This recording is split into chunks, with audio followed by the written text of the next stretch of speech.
Friends, today we're going to head out to the woods, find a spice bush plant, and we're going to try to make some spice bush tea. So first step, hit the trail, and then we're going to harvest some twigs and bring them back here. So let's go.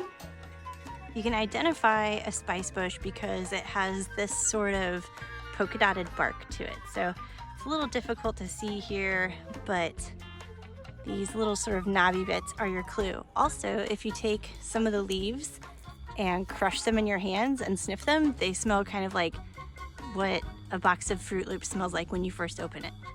We are going to make some spice bush tea right now. We collected some sticks from the trail, just some young twigs.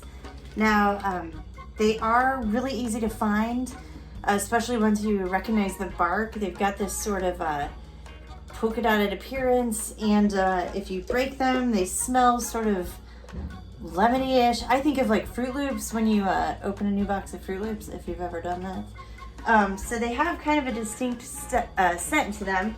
Now, to make this into a tea, and there are a lot of different ways to make spice bush tea, so I'm just showing you the way that I do it, and you are free to find other ways.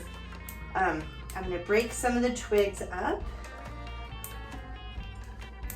And I really want to get at this, oh my gosh, I can smell the Fruit Loop smell from here. I really want to get at the sort of inner bark. So sometimes I'll take a little paring knife and give it a little shave or try to split it a little bit, kind of peel the bark just to get a little bit more exposure to the inside.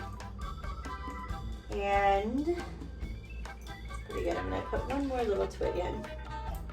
Now you can do different things like use leaves and berries and stuff, but I'm approaching this from, sort of a middle of the winter thing. If there's no leaves or berries out or the flowers on them, you can just use these twigs. So what we're going to do is bring some water to boil, because we don't want to boil the twigs. At least that's not how I make it, but I do want to pour boiling water over them and then let them set a little bit. So I'm gonna go ahead and turn on my water to boil and break up a few more twigs. I'm gonna use this tea infuser to make it, but you can also just dump all of this in a cup and then strain out the twigs later. So we'll be back in a sec.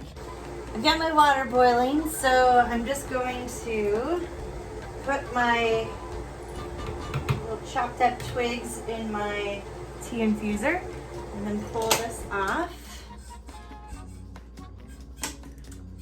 and dump it in here.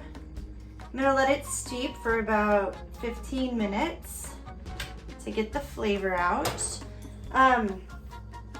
And then in the meantime, I went ahead and kind of broke up some of those twigs and put them in a jar just to use them in the future. So they should still be good. So we're gonna let this set for a minute and we'll see how it turns out. So our tea's been steeping for about 10 or 15 minutes. So I'm going to make a little transfer here.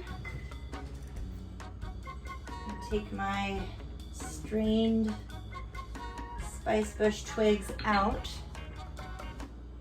Ooh, it's hot. Pour it fast. Okay.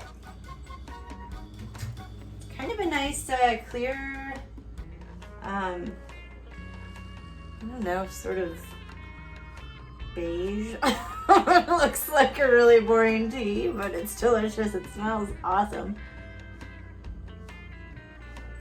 It's really good. It is really good. So there are medicinal properties to the spice bush. We're really looking at just the edibility right here, but it's supposed to be good for sore throats, all the same usual suspects that you see in a lot of stuff with digestion and things like that. But mostly I think it's delicious. I think this would be really good as an iced tea as well. I've never made like a huge batch to ice down, but that might be my next step. So give it a shot.